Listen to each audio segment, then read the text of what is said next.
Assalamualaikum warahmatullahi wabarakatuh. Senang sekali hari ini Ikatan Alumni Pendidikan Sejarah Universitas Negeri Medan melaksanakan kegiatan webinar atau daring Hari Kebangkitan Nasional tahun 2020. Baik, adapun tema yang diangkat oleh IKPNSI kali ini adalah pendidikan dan Hari Kebangkitan Nasional. Senang sekali di sini bersama kita semua telah hadir Ibu Suryani SPD MA. Beliau merupakan dosen dari program studi Sejarah Peradaban Islam Institut Agama Islam Negeri Bukit Tinggi Sumatera Barat.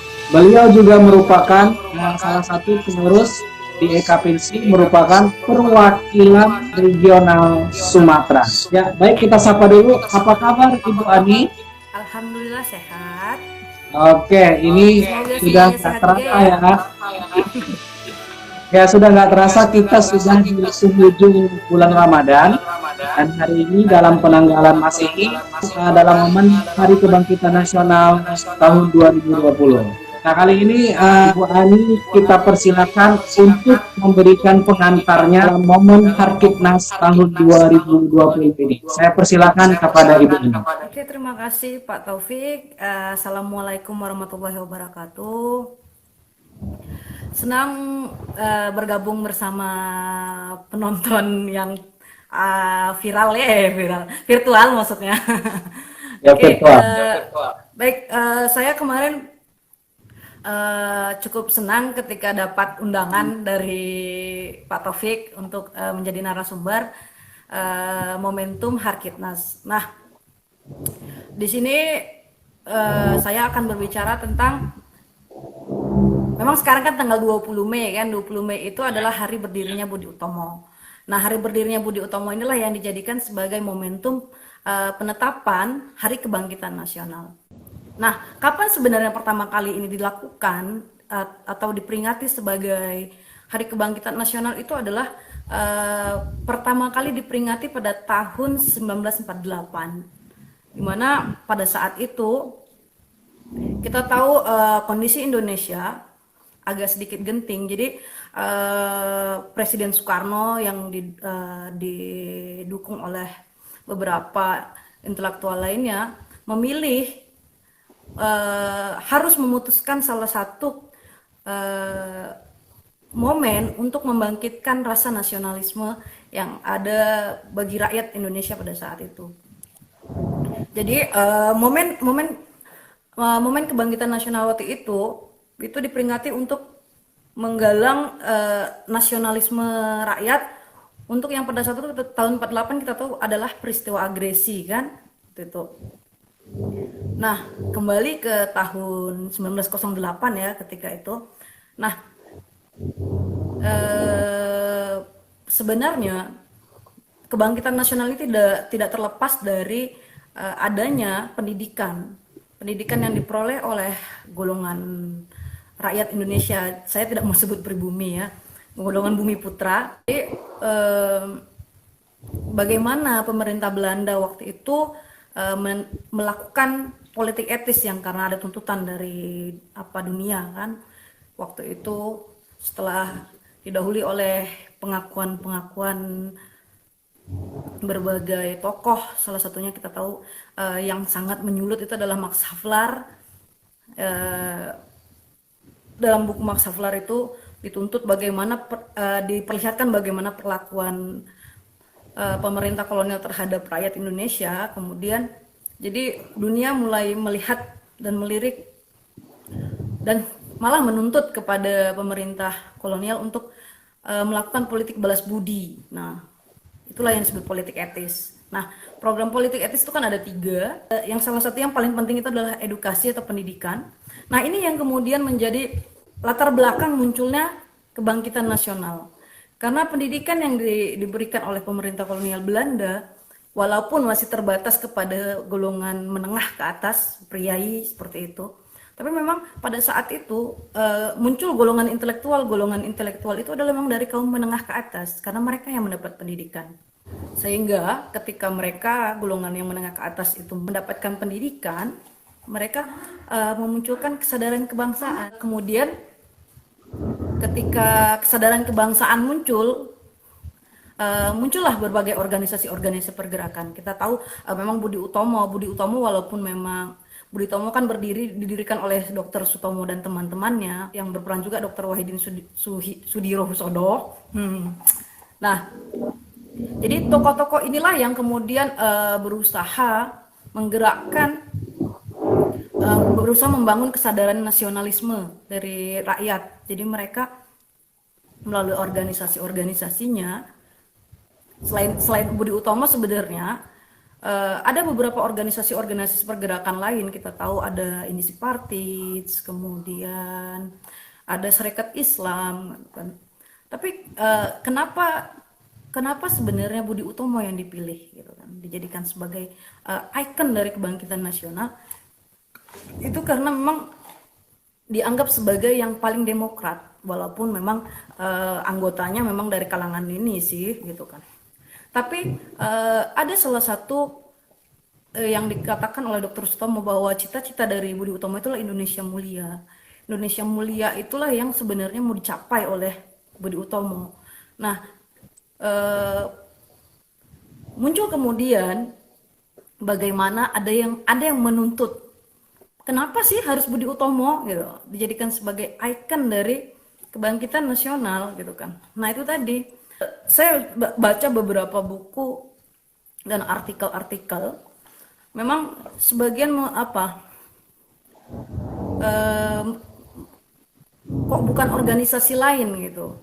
Nah, momentumnya sebenarnya waktu itu kan memang pada tahun 48 itu kenapa dipilih, karena diputuskan Budi Utomo karena itu tadi ada beberapa keyword dari Indonesia Mulia. Kemudian kalau kita lihat lagi nanti Indisi Partits misalnya kan, itu dari golongan-golongan intelektual.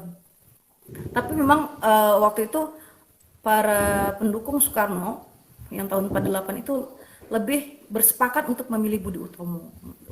Makanya Budi Utomo dijadikan sebagai ikon dari Hari Kebangkitan Nasional. Budi Utomo ini juga berperan sebagai salah satu organisasi pergerakan, berperan dalam berbagai ini kan. Awalnya memang waktu itu Sutomo kan memang cuma dokter waktu itu kan awalnya. Ini latar belakang kemunculan Budi Utomo. Semua tentu sebagian orang mungkin sudah baca, tapi di sini akan saya sampaikan bagaimana Budi Utomo terbentuk. Adalah awalnya itu hanya untuk awalnya itu penggalangan dana untuk studi fund, beasiswa gitu kan.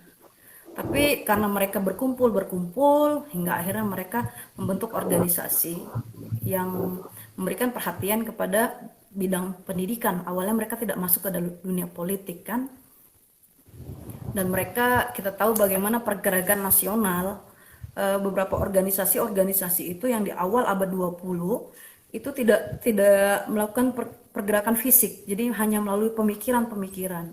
Bangkitkan kesadaran kebangsaan bagi bangsa Indonesia pada saat itu. Oke. Ya, pengantarnya ya. Baik, terima kasih kepada Ibu Ani yang sudah memberikan pengantarnya. Kita sapa dulu nih Bu Ani ya. Ini rekan-rekan kita yang sudah bergabung, para host, audience, dan juga saya lihat di sini sudah ada beberapa kak senior kita yang sudah selamat datang untuk Bang Ciregar. Dan kemudian kita ingatkan juga kepada para yang hadir di sini untuk jangan lupa memberikan pertanyaan ya. Jadi kita usahakan untuk menjawab pertanyaan dari para audiens dan followers yang hadir pada live Instagram kali ini. Oke, baik. Jadi begini, kita ketahui tidak hanya Budi Utomo yang merupakan, kalau kita katakan adalah organisasi masa pergerakan nasional sebenarnya ya, yang bertepatan juga dalam masa politik etis. Nah, tadi Bu Ani menjelaskan bahwasanya kenapa sih gitu Budi Utomo yang dipilih, karena dianggap lebih demokrat. Nah, dalam konteks Hari Kebangkitan Nasional sendiri atau Kebangkitan Nasional Bangsa Indonesia, munculnya organisasi-organisasi lain selain Budi Utomo itu kan juga menunjukkan adanya dinamika keberagaman bangsa Indonesia dari ideologi asasi yang ada. Jadi tidak hanya nasionalis saja.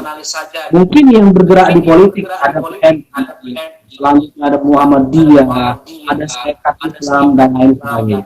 Nah, kira-kira yang menjadi pertanyaan di nanti, nah, bagaimana dari beragam ideologi organisasi tersebut mampu merangkum dan kita jadikan itu merupakan momen dari kebangkitan nasional itu sendiri. Kira seperti apa, Ibu Ani?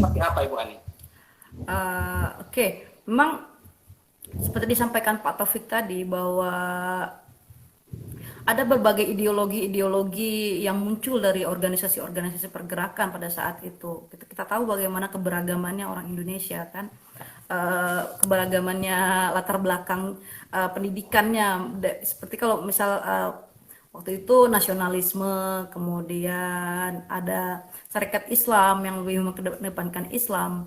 Kemudian Indonesia ini kan memang beragam, bahkan kita tahu Pancasila, ketuhanan yang Maha Esa, itu sudah merangkum kan keberagaman Indonesia. Bagaimana, tapi kalau sekarang kan kita tahu memang Islam lebih mayoritas gitu kan. Tapi Indonesia kan bukan cuma orang Islam. Gitu. Nah, kebangkitan nasional waktu itu pergerakan itu tidak memandang Islam, tidak memandang Kristen, tidak memandang ini, tapi goalnya itu apa? Waktu itu goal yang di semua organisasi pergerakan itu menginginkan Indonesia merdeka, menginginkan kemerdekaan Indonesia. Jadi semua organisasi-organisasi itu goalnya itu untuk melepaskan dari belenggu penjajahan. Bagaimana kita tahu pada saat itu kita kan memang yang lebih banyak menderita itu golongan bawah kan, rakyat jelata, anggaplah seperti itu. Mereka yang dipaksa untuk bekerja dengan gaji yang sedikit, dipaksa untuk menanam, bagaimana program-program kerja paksa, tanam paksa, seperti itu. Jadi semua organisasi-organisasi itu goalnya satu, mereka itu cuma ingin Indonesia merdeka, itu aja. Jadi itulah yang kemudian menjadi pemersatu semua organisasi itu untuk melawan Belanda, untuk secara kita tahu diplomatis kan, bukan fisik. Memang pergerakan fisik itu baru muncul kemudian karena ketika tidak tercapai goalnya itu di awal, seperti itu Pak Taufik. Oke, jadi adanya goal ya, rasa keinginan untuk merdeka, itulah yang membuat Indonesia harus bangkit menjadi suatu bangsa yang berdaulat.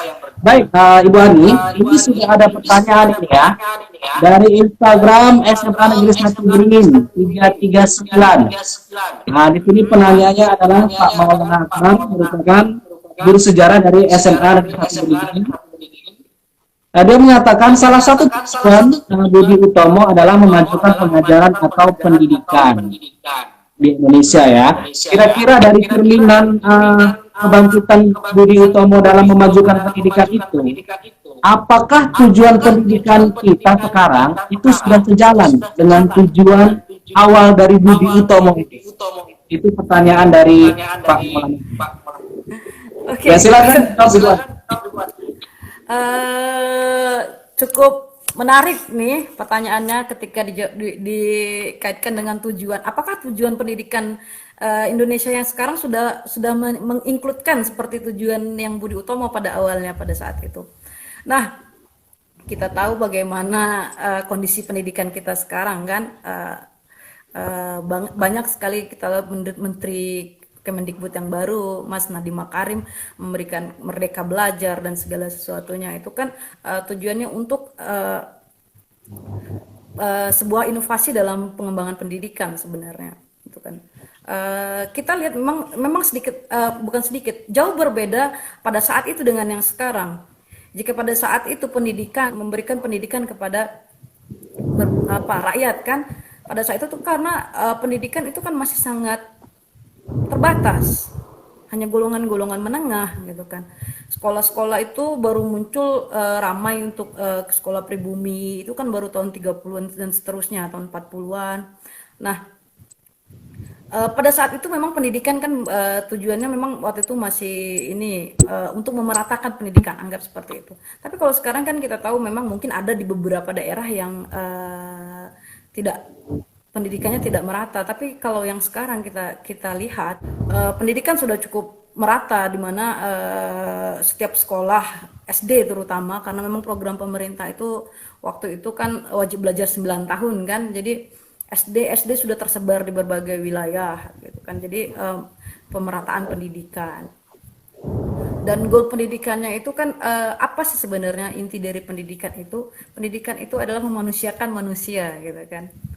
Tapi kalau kita lihat sekarang, apalagi sekarang dengan di masa pandemi seperti ini kan, eh, saya melihat sedikit miris ya, bagaimana orang-orang yang sudah memperoleh pendidikan pada akhirnya menafikan pendidikan mereka.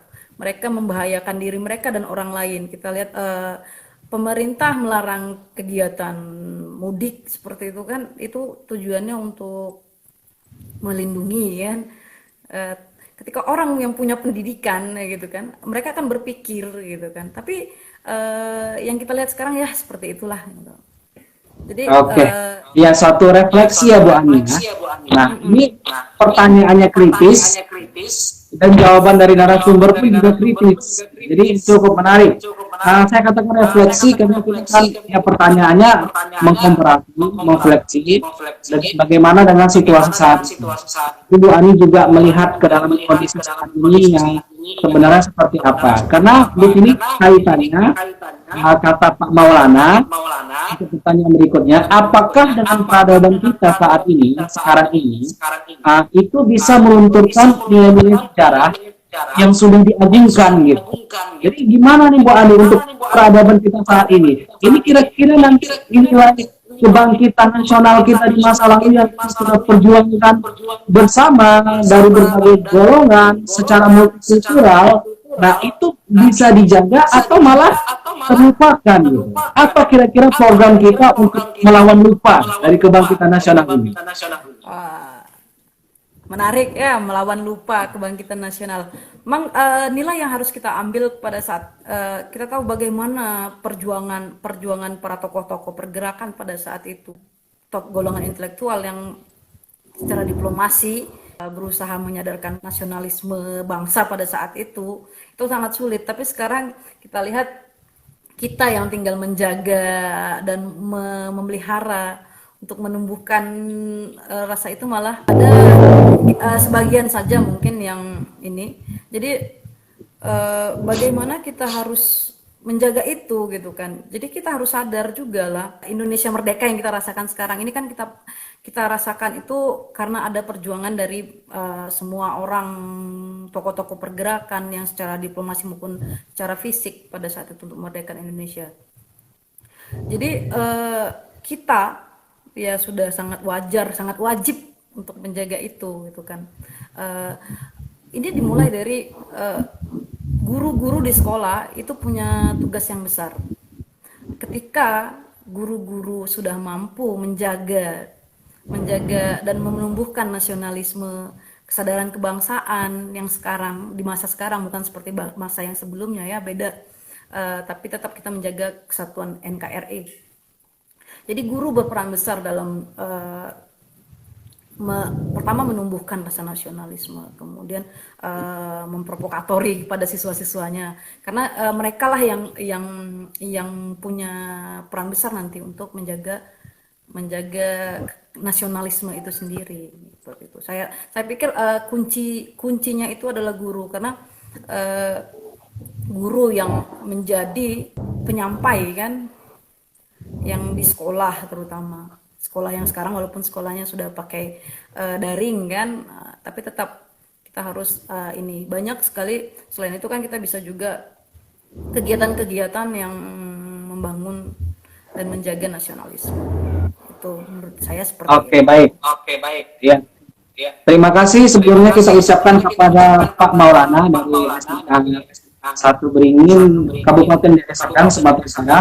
Nah, jadi kesimpulan dari yang bisa kita lihat sampaikan oleh Ibu Ani di sini, guru itu penting banget gitu ya, sangat penting sekali dalam proses komunikasi, dalam proses penyampaian nilai-nilai nasionalisme kepada siswa.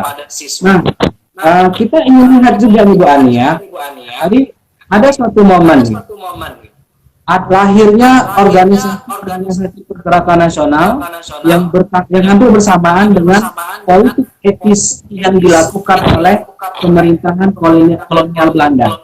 Nah, artinya di sini politik etis dilakukan dan saling menyambut dengan program ataupun keinginan kaum cendekiawan, kaum terdipan Indonesia untuk bangkit, berubah, dan menjadi suatu bangsa yang merdeka. Yang menjadi pertanyaan kita bersama tentunya, kemerdekaan itu yang telah kita bangun dalam aspek momen histori bertahun-tahun, bahkan kita punya jargon saat ini adalah dalam mewujudkan generasi emas 2045 yang mana menyambut tahun kemerdekaan. Apa kira-kira toleransi momen histori untuk generasi emas 2045 yang notabene adalah mungkin para siswa kita saat ini yang bisa kita jadikan suplemen atau nutrisi bagi mereka untuk menambahkan rasa nasionalisme dan cinta tanah air. Karena seperti yang Ibu Am jelaskan tadi, saya bisa ambil kesimpulan ternyata mempertahankan itu lebih sulit daripada merebut. Dalam hal ini adalah konteks merebut kemerdekaan dan mempertahankan kemerdekaan. Kita saat ini adalah generasi yang mempertahankan kemerdekaan itu. Kira-kira apa nih suplemen, nutrisi, atau perekatnya supaya generasi emas 2045 nanti ini benar-benar sadar akan momen dari suatu bentuk revolusi dan kebangkitan nasionalis ini. Memang untuk itu ini pendapat saya ya, karena mungkin orang akan berpikir berbeda seperti itu. Jadi bagaimana kita berusaha untuk mempertahankan rasa nasionalisme kita harus hanya berpedoman kepada Pancasila dan Undang-Undang Dasar. Kita kan itu sebagai ini bagaimana founding father merumuskan, mendesain Pancasila yang sudah Pancasila itu sudah merangkum dan mengcover keberagaman yang ada di Indonesia. Kita tahu bagaimana nasional Indonesia. Jadi menjaga nasionalisme itu kita mungkin pelajaran di sekolah pada sekarang mungkin sudah tidak ada P4 atau apa itu namanya ya, yang ini. Jadi kan di situ sudah diinikan bagaimana mempertahankan kita harus toleransi. Jadi ketika chauvinismenya besar itu akan meruntuhkan nasionalisme. Jadi untuk kita generasi yang sekarang ini, kita tahu banyak yang sudah mungkin kita tahu gelombang Hallyu, sudah drakor gitu kan. Jadi mungkin itu akan sedikit-sedikit menggerus rasa nasionalisme. Tapi kembali saya katakan tadi bahwa guru memang sangat berperan besar, dan selain itu juga saya pikir pemerintah juga harus gencar, harus tetap konsisten untuk melakukan tayangan-tayangan. Kita tahu bagaimana siaran-siaran televisi ini yang mampu menjaga nasionalisme. Jadi secara berkala maunya ada siaran-siaran yang bagus untuk mendukung program-program penjagaan rasa nasionalisme itu sendiri. Kita tahu melalui lagu misalnya, sebenarnya kita tahu beberapa band seperti Coklat mungkin ya melalui lagu-lagunya mampu berusaha untuk menjaga nasionalisme dengan lagu-lagu yang bernuansa kebangsaan seperti itu, seperti lagu Bendera misalnya kan. Jadi untuk anak-anak yang sekarang gitu kan, jadi jangan lupakan perjuangan tokoh-tokoh kemerdekaan yang berusaha untuk memperoleh kemerdekaan yang sudah kita rasakan sekarang. Jangan sampai kita yang hanya tinggal menjaga saja gitu kan, kita lalai gitu. Bisa jadi mungkin gitu kan, kalau kita terus lalai, kita bisa menjadi kembali ke era seperti yang sebelumnya. Mungkin bentuk penjajahannya itu berbeda. Itu aja. Ya, cukup menarik sekali ya. Tadi Bu Ani juga menyatakan bahwasanya ya kita juga memberikan semangat roh nasionalisme ke generasi zaman sekarang kepada generasi milenial saat ini. Ya banyak cara. Itu juga berarti kita harus kembangkan sesuai dengan perkembangan zaman. Ya seperti yang ketahui bersama misalnya Pink Coklat ya. Nah, yang Film-film juga satu bisa lagu itu, cukup film kan terkenal. banyak Iya, apa judulnya Bu Ani itu lagunya Pink Coklat? lagu. Ah, Ada beberapa, tapi lah yang merah. lagu bendera, Ya merah oke, ya putih ini momen teruslah. kemerdekaan. Iya, Ya, di momen kemerdekaan 17 Agustus ataupun kebangkitan nasional juga bisa kita nyanyikan itu. Merah putih teruslah kau berkibar. Nah, artinya merah putih itu ya bukan sekedar warna merah dan putih gitu loh. Tapi itu memang ya apa ya, suatu simbolik gitu, perjuangan gitu kan. Ya kalau kita personifikasikan atau metaforakan ya merah darah putih tuang, tapi itulah simbolik dari perjuangan bersama bangsa Indonesia ini dari berbagai golongan dan dari berbagai fitur komponen masyarakat yang ada. Ini cukup menarik sekali. Kemudian saya juga ingin mengangkat sedikit, jangan sampai gitu ya nasionalisme kita itu juga menjadi chauvinis ya Bu Ani ya. Ketika chauvinisme adalah cinta yang cinta tanah air yang terlalu berlebihan sehingga menganggap bangsa lain itu lebih rendah. Tentu saja hal ini tidak sesuai juga dengan Undang-Undang Dasar 1945 yang mana UUD kita itu memiliki hak asasi kemerdekaan dasar bagi seluruh rakyat di dunia. Oke, selamat bergabung untuk para audiens dan followers. Selamat bergabung juga untuk rekan kita dari IKP Nisku, Nesrawati Biskom dan Aldi Putra. Ya cukup menarik. Dan kami persilakan kepada para followers audiens untuk memberikan pertanyaannya. Nah ini ada komentar dari Spavitri Loli ya. Sangat menarik hal yang telah dipaparkan oleh Ibu Ani. Ya, terima kasih juga untuk Sang Fitri ya. Jadi Pak Fitri juga menyimak secara langsung kita ini. Ya, selamat bergabung juga Pak Alex Mutaki dari SMA Negeri 2 Medan. Dan untuk rekan-rekan lainnya. Baik, di sini kita mengetahui ada satu momen yang kita kaitkan dengan kebangkitan nasional, yaitu politik etis. Pertanyaannya, politik etis ini kan juga cuma pendidikan aja nih Bu An. Kita ketahui ada edukasi, ada migrasi atau perpindahan, dan ada irigasi. Nah, khusus untuk migrasi dan irigasi, migrasi lah kita katakan ya, perpindahan penduduk. Untuk perpindahan penduduk dalam negeri saat ini antara satu kota dengan ke kota lain. Kira-kira momen kebangkitan nasional seperti apa yang bisa kita jadikan melalui migrasi perpindahan penduduk antara satu tempat ke tempat lain dalam negeri yang bisa kita jadikan perkat dalam nasionalisme ini? Silakan jawabannya Bu Ani. sebenarnya kita kembali melihat apa sebenarnya tujuan politik etis waktu itu. Politik etis yang dilakukan oleh pemerintah Belanda sebenarnya waktu itu hakikatnya itu adalah untuk keuntungan Belanda sendiri sebenarnya. Jadi kita dapat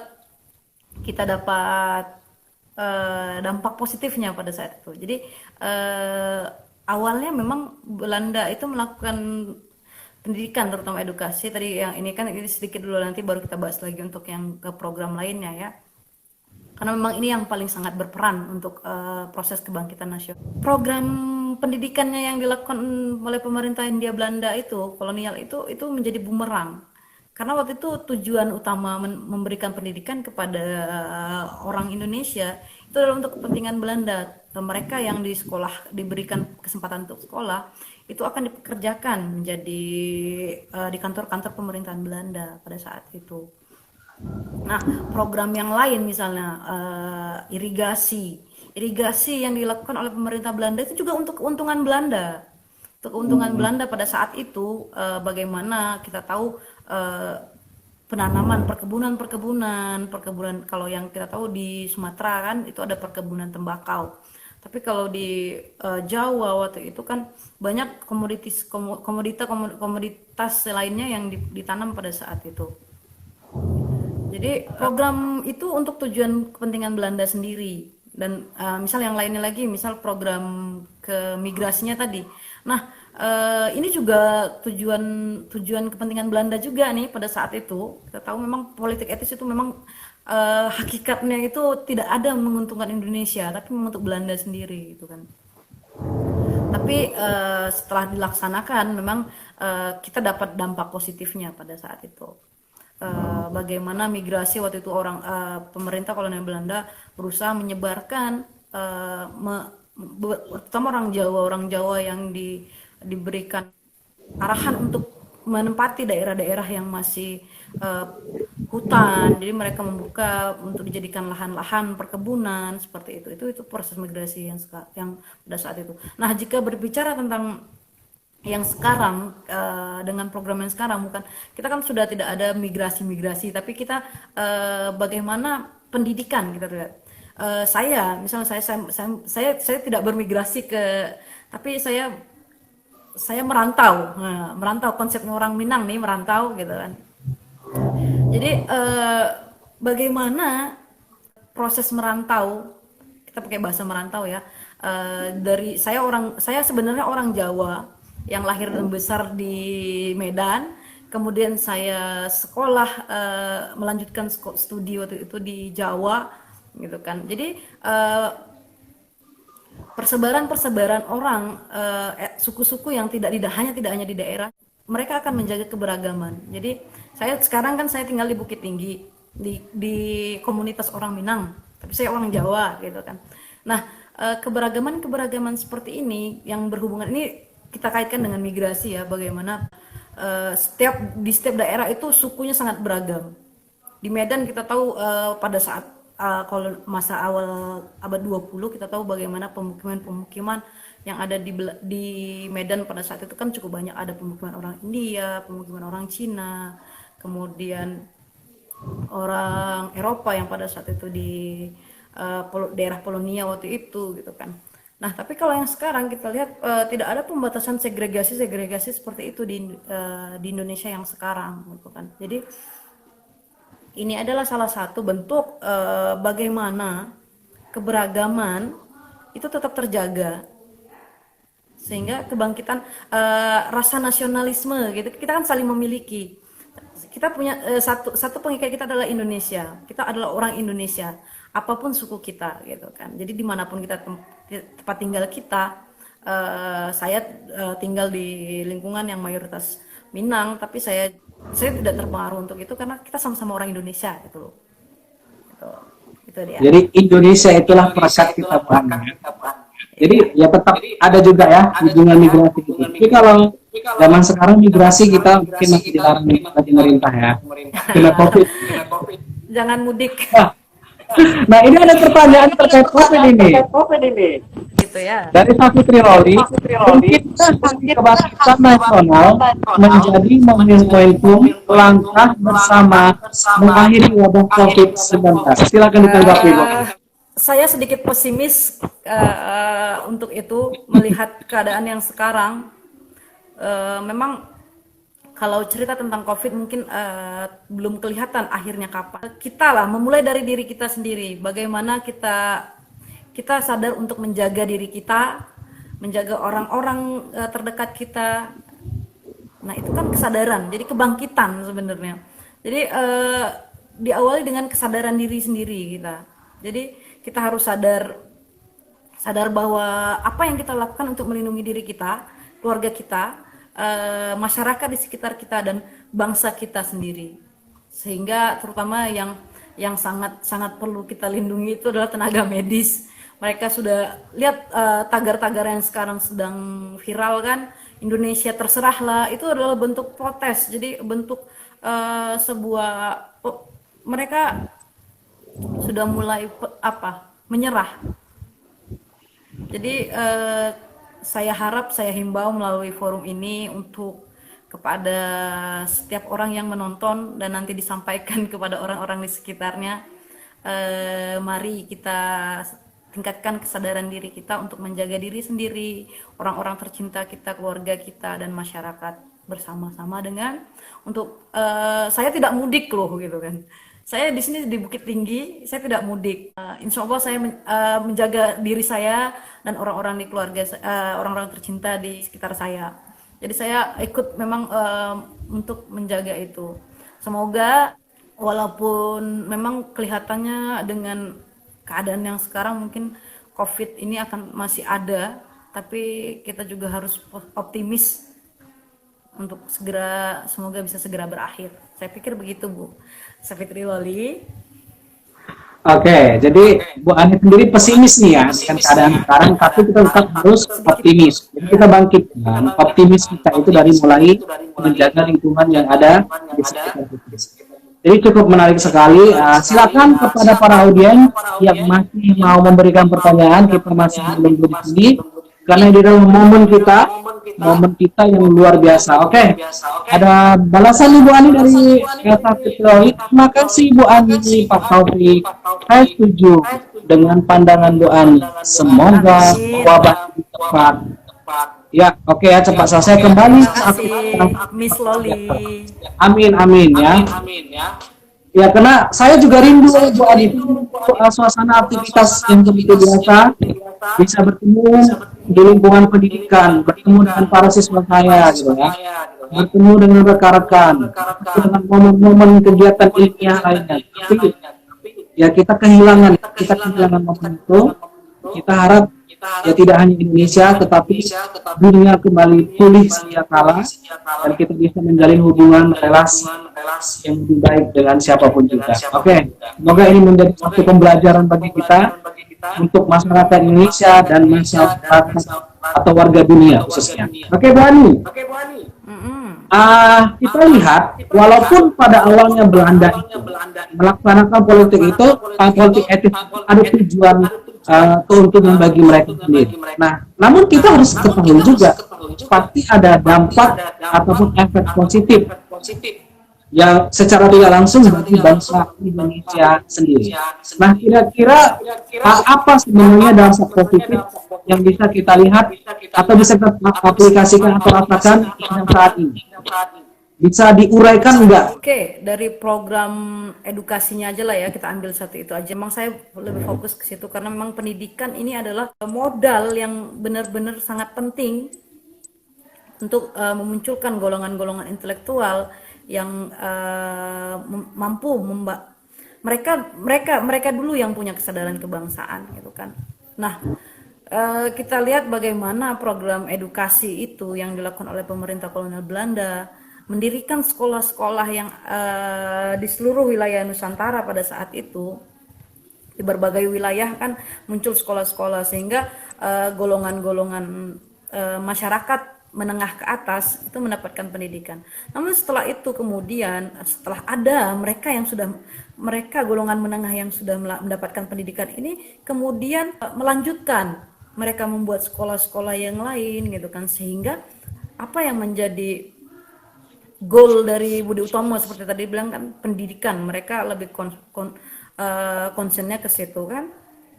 Jadi dapat tercapai gitu kan, sehingga terutama kita tahu bagaimana golongan perempuan pada awal sebelum ini awal abad 20 itu masih sangat sedikit yang sekolah kan.